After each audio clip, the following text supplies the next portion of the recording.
नमस्कार, आप देख रहे हैं कृषि जागरण। मैं हूं आपके साथ रूबी चक्रवर्ती। बढ़ेंगे आज की टॉप हेडलाइंस की ओर। पीएम मोदी के ऑस्ट्रेलिया दौरे का दूसरा दिन आज एयरपोर्ट पर हुआ जोरदार स्वागत। योगी सरकार चला रही है खास अभियान, किसानों को घर बैठे मिलेगी सुविधा।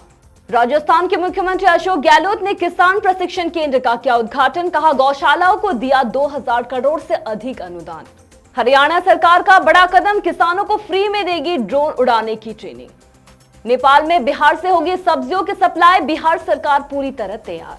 यूपी, दिल्ली समेत कई राज्यों में आज बदलेगा मौसम, जारी हुआ येलो अलर्ट। बढ़ेंगे खबरों की ओर।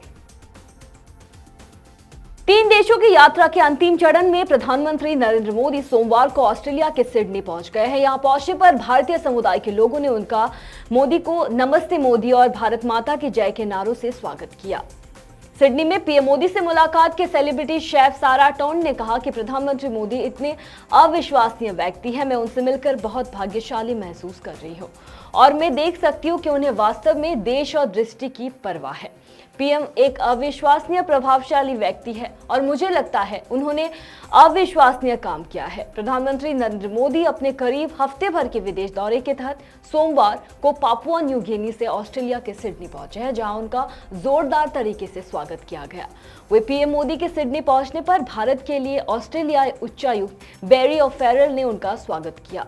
पीएम मोदी के स्वागत में भारतीय समुदाय के लोगों ने भी हिस्सा लिया। इस मौके पर उन्होंने वंदे मातरम के नारे भी लगाए। जापान से शुरू हुई पीएम मोदी की 3 देशों की यात्रा का यह तीसरा और आखिरी पड़ाव है।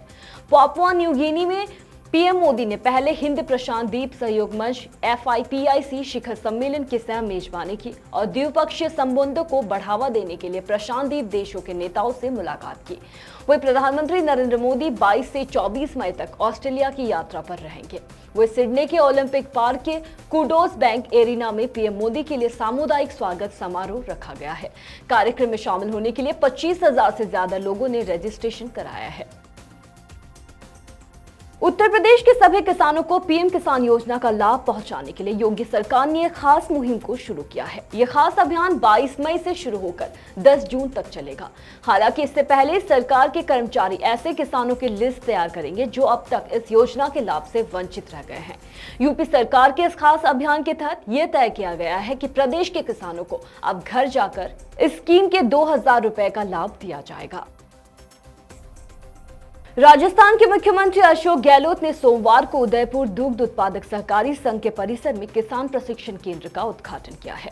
उन्होंने केंद्र का अवलोकन कर विकास कार्य की सराहना की। इस दौरान गहलोत ने दुग्ध दिवस समारोह में पशुपालकों को संबोधित भी किया।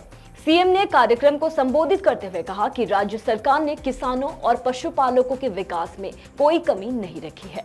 4 वर्षों में गौशालाओं को 2313 करोड़ रुपए से अधिक का अनुदान दिया गया है। हरियाणा सरकार ने खेती में ड्रोन के इस्तेमाल को बढ़ाने के लिए किसानों को ट्रेनिंग देने का फैसला किया है। हरियाणा के मुख्यमंत्री मनोहर लाल खट्टर की सरकार का मानना है कि ड्रोन के उपयोग से खेती में क्रांति आएगी। इसके लिए हरियाणा सरकार ने प्रदेश में किसानों को फ्री में ड्रोन उड़ाने की ट्रेनिंग देने का निर्णय लिया है। खास बात यह है कि अभी प्रदेश भर में सिर्फ 500 युवाओं और किसानों को ही ड्रोन उड़ाने की ट्रेनिंग दी जाएगी। इसके लिए किसानों और युवाओं को आवेदन करना होगा। जानकारी के मुताबिक ड्रोन की ट्रेनिंग लेने के लिए सरकार की ओर से उम्र का भी निर्धारण किया गया है। 18 साल से लेकर 45 वर्ष की उम्र वाले लोग ही ड्रोन उड़ाने की ट्रेनिंग ले सकते हैं।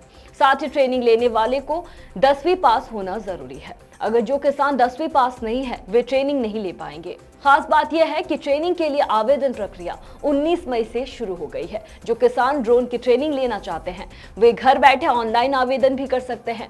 वह आवेदन की आखिरी तारीख 13 जून तक है, यानी कि किसान भाई अगले महीने 13 जून तक आवेदन कर सकते हैं। बिहार में ट्रेडिशनल फार्मिंग के साथ साथ किसान बड़े स्तर पर बागवानी फसलों की भी खेती करते हैं। यही वजह है कि शाही लीली, मखाना और भिंडी उत्पादन में बिहार देश का नंबर 1 राज्य है।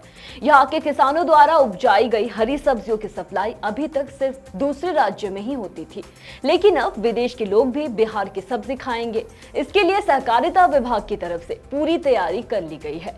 मीडिया रिपोर्ट के मुताबिक अब बिहार में उगाई गई सब्जियों की सप्लाई नेपाल में की जाएगी। इसके लिए सहकारिता वेजफेड की ओर से गाइडलाइन तैयार की जा रही है।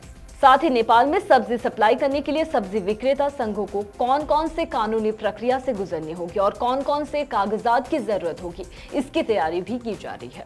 वही खबर है कि सब्जी सप्लाई को लेकर तिरहुत और मिथिला सब्जी विक्रेता संघ ने नेपाल में भारत के राजदूत के साथ बैठक की है। कहा जा रहा है कि सब कुछ अनुकूल रहा तो जल्द ही नेपाल में बिहार से हरी सब्जियों की सप्लाई शुरू हो जाएगी। आज कई इलाकों में भारी बारिश की संभावना जताई गई है। वही दिल्ली और आसपास के जगहों पर तेज हवा चलने के आसार है। वही दक्षिण पश्चिम मानसून अगले 2 दिनों में दक्षिण बंगाल की खाड़ी, अंडमान सागर और निकोबार द्वीप समूह के कुछ हिस्सों में आगे बढ़ सकता है। वही मौसम विभाग ने अपने पूर्वानुमानों में बताया है कि पश्चिमी विक्षोभ की आज से अगले 3 दिनों तक उत्तर पश्चिम भारत की ओर बढ़ने की संभावना है। आज उत्तर पश्चिम भारत के कई जगहों पर बिजली और धूल भरी आंधी चलने के आसार है। इसके अलावा हिमाचल प्रदेश के कुछ इलाकों में ओलावृष्टि की भी संभावना जताई गई है। वही आज राजस्थान में भी धूल भरी आंधी चलने का अनुमान लगाया गया है। वही आज असम, मेघालय, नागालैंड, मणिपुर, मिजोरम और त्रिपुरा में भारी बारिश होगी। अगले 2 दिनों तक इन इलाकों में लगातार बारिश की संभावना जताई गई है। अगर पूर्वी भारत की बात करें तो आज पश्चिम बंगाल और सिक्किम के कुछ स्थानों पर तेज हवा और गरज चमक के साथ बारिश का अनुमान है।